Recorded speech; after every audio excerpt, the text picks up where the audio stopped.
Motra e cila deshi të blej një mrekulli për të shëruar vëllain e saj.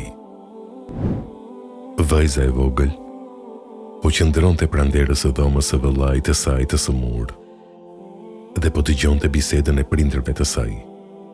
Babai po i thoshte nënës: "Çfarë të bëjmë? Djali ynë është duke vdekur. Ai ka nevojë për operacion kirurgjik urgjent në trurin e tij, kurse ne nuk kemi para. Jeta e tij është në rrezik. Kush do ta shpëtoj djalin ton?" Nëna me lot në sy ju përgjigj: "Situata është shumë e rëndë dhe vetëm mrekullia mund ta shpëtojë atë." Vajza e vogël nuk mundi ta përballojë atë skenë, kështu që me shpejtësi shkoi në dhomën e saj, e hapi kutinë në të cilën e vendoste kusurin që i mbetej pas blerjes së gjërave të caktuara.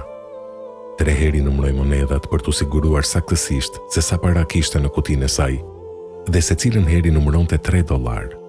I mori paratë dhe, pa i pyetur prindrit e saj, vrapoi tek farmacia afër shtëpisë së tyre. Atje ajo takoi farmacistin, i cili po bisedonte me një klient. Pasi biseda e tyre u zvarrit dhe ata nuk i kushtuan vëmendje vajzës 6 vjeçare, ajo goditi tryezën me dorë. Vetëm atëherë farmacisti e pa dhe e pyeti: "Çfarë dëshiron ti?" Vajza u përgjigj: "Unë dua një mrekulli." Farmacisti tha me habi: "Çfarë dëshiron?" Ajo u përgjigj: "Unë dua ta blej një mrekulli për ta shëruar vëllain tim." Para se farmacisti të thoshte ndonjë gjë, bashkëbiseduesi e tij e pyeti: "Sa para ke me vete?" Ajo u përgjigj: "Kam $3. Burri buzëqeshi dhe e pyeti vajzën: "Pse doni ta blini mrekullin?" Ajo tha: "Vëllai im është shumë i smur dhe unë dua ta shëroj." Kur ajo i shpjegoi se çfarë sëmundje kishte, klienti pa njohur e dinte se ishte e nevojshme që sa më parë të bëhej operacioni i trurit të vëllait të saj. Pastaj ai ia shtriu dorën vajzës së vogël dhe e luti që t'ia jap ato të holla që kishte. Pastaj tha: "Çmimi i mrekullisë që po kërkon është saktësisht $3. Pas kësaj, ai doli me vajzën, kurse ajo mendoi se burri po e dërgonte në ndonjë farmaci tjetër për t'ia bler asaj mrekullin. Në vend të kësaj, ai kërkoi adresën e shtëpisë së saj dhe më pas shkoi në shtëpi. U takua me prindrit e saj dhe menjëherë e çoi djalin e tyre në klinikën e tij private, sepse ai në të vërtetë ishte mjek neurokirurg. Operacioni kaloi me sukses dhe djali pas disa ditësh u kthye në shtëpi i shëruar. Prindrit e lumtur falenderuan Allahun për mirësinë e tij të pakufishme.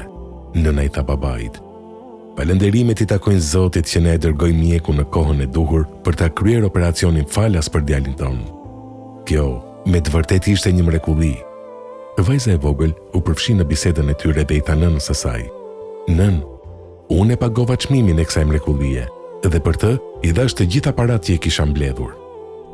Nëna e përqafoi vajzën e saj dhe ja shpjegoi asaj se çfarë do të thoshte në të vërtetë kjo mrekulli, dhe se Allahu i plot fuqishëm të gjitha i kishte caktuar që vëllai i saj të shërohej, kurse çmimi i mrekullisë është dashuria e saj për vëllain e saj, dëshirat dhe lutjet e saj për shërimin e vëllait, si dhe sakrifica e gjithçkaje që posedon për shërimin e vëllait. Çmimi i mrekullisë është që ne të bëjmë gjithçka që të mundemi në një moment të caktuar, kurse pastaj të mbështetemi tek Allahu dhe atij ja dorëzojmë menaxhimin e gjërave dhe rezultatin përfundimtar. O Zot, shëroj të sëmurët me shërim të plot. Amin.